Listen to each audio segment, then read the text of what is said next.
Berikut adalah laporan analisis kinerja sistem operasi Windows. Memahami kelemahan dan permasalahan yang terjadi dalam sistem operasi Windows. Analisis kinerja sistem operasi Windows, yaitu kecepatan booting. Waktu yang diperlukan pada saat menyalakan perangkat sampai menampilkan layar desktop.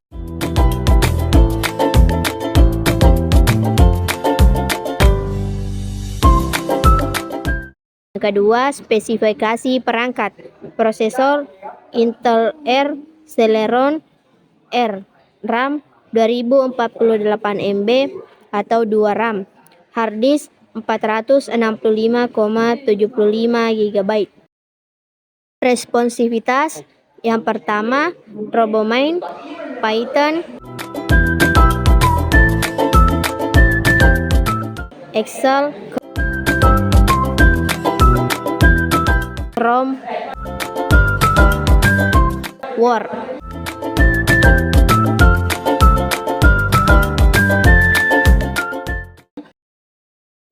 Monitoring kinerja sistem operasi yang pertama, RoboMine, mulai dari CPU 3,1%, memori 51,2 MB, disk 0 MB, network 0 MB.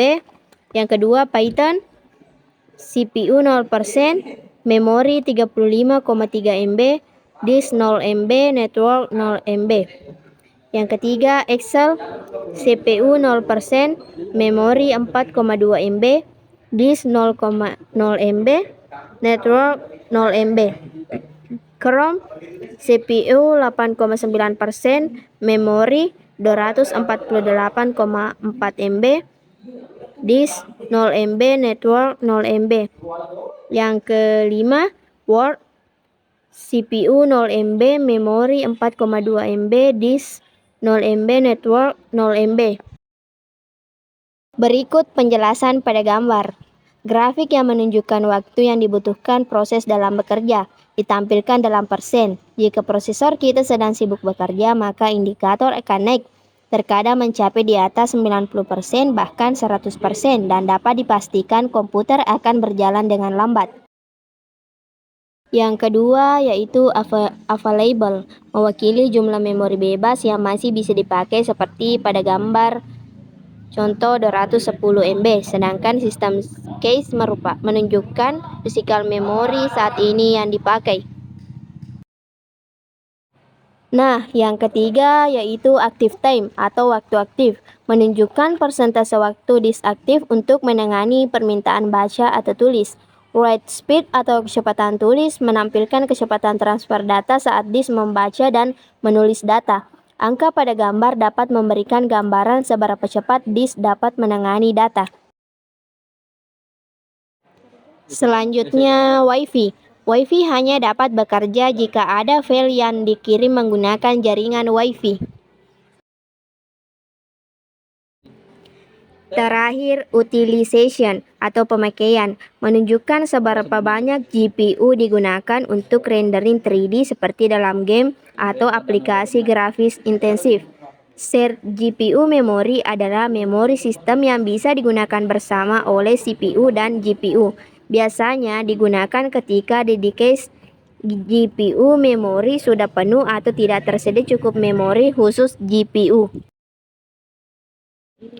Adapun kesimpulan dari hasil analisis kelompok kami yaitu sistem operasi Windows adalah platform yang sangat populer di dunia komputasi saat ini. Digunakan secara luas di berbagai perangkat dari desktop hingga laptop dan tablet. Windows tetap menjadi salah satu sistem operasi paling dominan dan serbaguna di dunia, meskipun persaingan yang ketat dari platform lain seperti macOS dan berbagai distro Linux. Pilihan penggunaan terhadap Windows seringkali didasarkan pada kebutuhan spesifik mereka untuk produktivitas, gaming, atau penggunaan rumahan. Task Manager pada sistem operasi Windows adalah alat yang sangat berguna untuk mengelola proses, kinerja sistem, dan aplikasi yang sedang berjalan. Kesimpulannya, Task Manager Windows adalah alat yang sangat penting dan berguna untuk mengawasi dan mengelola kesehatan serta kinerja sistem secara keseluruhan. Dengan fitur-fitur yang ditawarkannya, Pengguna dapat mengoptimalkan penggunaan sumber daya, mengidentifikasi masalah kinerja, dan meningkatkan efisiensi penggunaan komputer mereka.